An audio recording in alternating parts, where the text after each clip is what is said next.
xohlaydi. Shayton shukr qiluvchi boyni yoqtirmaydi. Shukr qilmagan boyning ko'zi molda bo'ladi.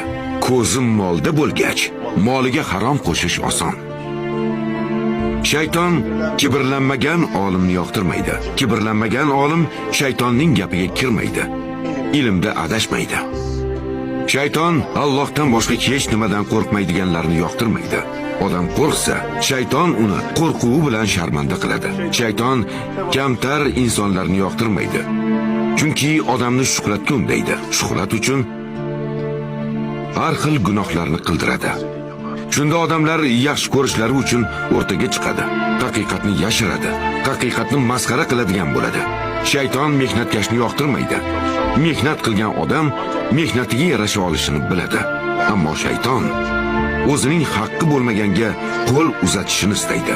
Xullas, bizni xoinlarimiz ham